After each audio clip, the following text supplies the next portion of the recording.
Bonjour à tous, j'espère que vous allez merveilleusement bien. Aujourd'hui, on va parler d'un sujet un peu différent. Il s'agit de la plus grosse catastrophe nucléaire de tous les temps qui a fait, selon certaines estimations, des milliers de morts et contaminé les 3/4 de l'Europe. Accident de Tchernobyl, catastrophe de Tchernobyl.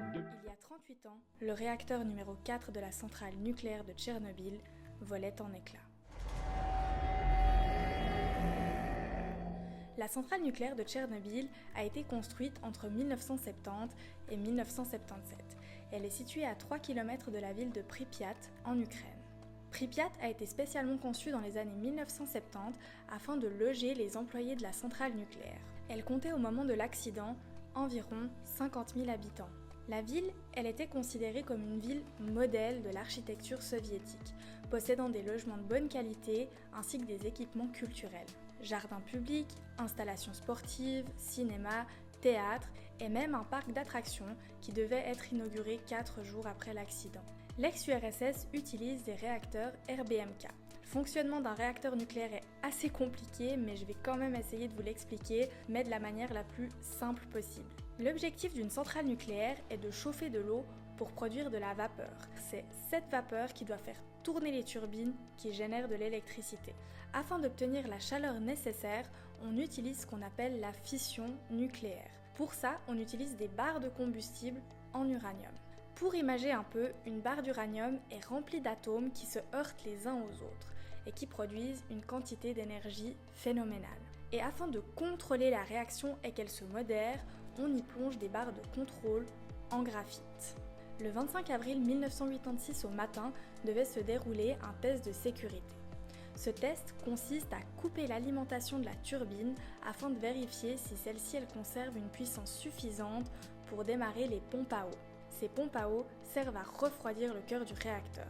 Mais en début d'après-midi, contrairement au programme initial, le réacteur est maintenu à mi-puissance à la demande du centre de distribution électrique. C'est donc l'équipe de nuit, bien moins expérimentée, qui doit procéder au test. Vers 23h, la réduction de puissance reprend, mais le cœur du réacteur était devenu instable dû au maintien à mi-puissance. Le 26 avril à 1h23 et 4 secondes, le test démarre. Les pompes de refroidissement du réacteur se coupent une à une. Alors que la puissance du réacteur devrait baisser, celle-ci ne cesse d'augmenter. Le réacteur est empoisonné et les opérateurs réalisent alors la gravité de la situation. Voyant que le cœur devient trop instable et que la puissance du réacteur dépasse 100 fois la puissance habituelle, l'un des employés décide d'appuyer sur le bouton d'arrêt d'urgence du test.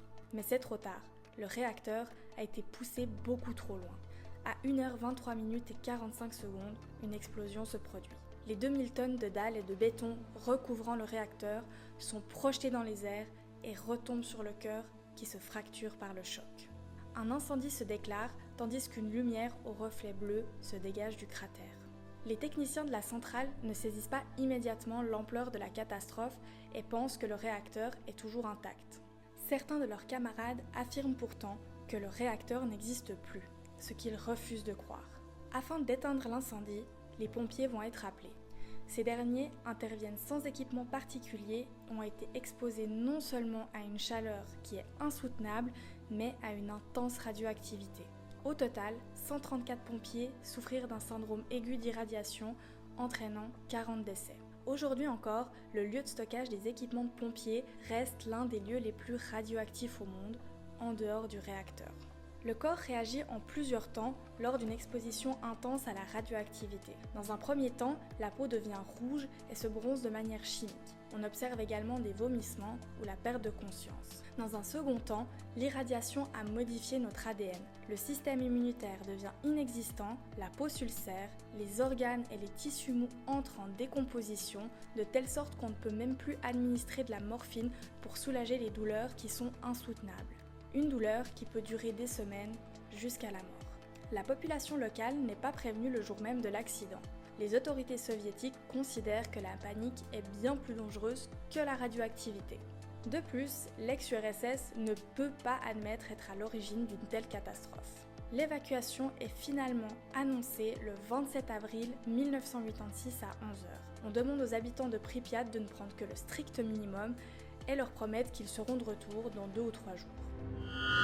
Внимание, внимание, уважаемые товарищи! Городской совет народных депутатов сообщает, что в связи с аварией... La réalité est qu'ils ne reviendront jamais.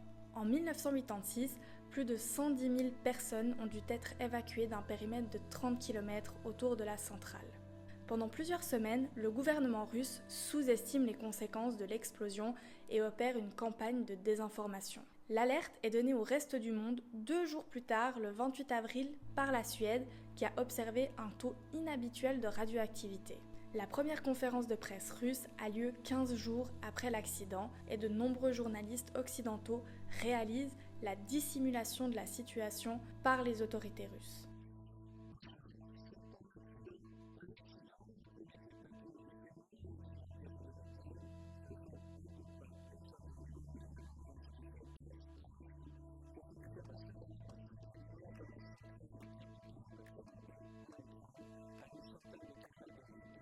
Le combustible nucléaire a brûlé pendant plus de 10 jours. Il rejette des éléments radioactifs d'une intensité équivalente à au moins 200 bombes d'Hiroshima et un nuage radioactif contamine une bonne partie de l'Europe. Pour éteindre l'incendie et nettoyer la zone, 60 000 liquidateurs seront envoyés sur place en 4 ans avec une faible, voire aucune protection pour éteindre l'incendie, construire une chape de béton et nettoyer les territoires alentours. Quant aux 3 autres unités de Tchernobyl, elles continueront de fonctionner jusqu'à ce que, sous la pression de la communauté internationale, le dernier réacteur soit définitivement arrêté en décembre 2000. Aujourd'hui, un nouveau sarcophage mis en service en 2019 recouvre l'ancien réacteur. Ce dernier devrait durer 100 ans, ce qui est bien loin d'être suffisant. En effet, les éléments radioactifs les plus dangereux ne devraient atteindre que leur demi-vie dans 900 ans et il faudrait théoriquement 48 000 ans pour que le reste de la radiation s'épuise totalement. Les répercussions globales sur la santé des habitants d'Europe occidentale et sur l'environnement font encore l'objet de vives polémiques. Depuis 1950, on constate partout une envolée des taux de cancer, surtout chez les enfants, et des malformations congénitales. De nombreux rapports controversés estiment à 4 000 le nombre de décès avérés et d'autres 100 000 décès provoqués par la catastrophe. On ne connaîtra malheureusement jamais le véritable coût de la vie humaine de cette catastrophe. Le nombre officiel de victimes reconnues par l'Union soviétique est quant à lui inchangé depuis 1987, qui s'élève au nombre de 56. La zone d'exclusion couvre au total une superficie de plus de 2200 km² dans le nord de l'Ukraine et 2600 km² dans le sud de la Biélorussie, qui sont des régions impropres à la vie humaine. Il est en théorie toujours interdit de s'y rendre ou d'y vivre, et ce pendant encore 24 000 ans, bien que le tourisme de l'extrême séduise de plus en plus d'adeptes. Le temps est resté figé dans la ville de Pripyat et la nature y reprend ses droits. Tchernobyl est le symbole d'une catastrophe qui a marqué l'histoire du XXe siècle. Une terre hostile où 60 000 liquidateurs sont partis au combat pour ne parfois pas en revenir. Pompiers, militaires, mineurs, scientifiques ou simples civils sont les héros de cette guerre invisible. L'histoire de Tchernobyl est très dense et très compliquée, mais j'espère avoir réussi à vous le raconter de la manière la plus claire possible. Si le sujet vous intéresse et que vous voulez en apprendre davantage, je vous conseille très fortement la série Tchernobyl, qui est certes un peu romancée, mais qui permet vraiment de se projeter au moment des faits. Ce gros dossier touche à sa fin, j'espère que cette histoire vous a plu, et si c'est le cas, n'hésitez pas à liker ou à commenter cette vidéo, et n'oubliez pas de vous abonner pour ne rien louper. Sur ce, je vous dis à bientôt, ciao ciao.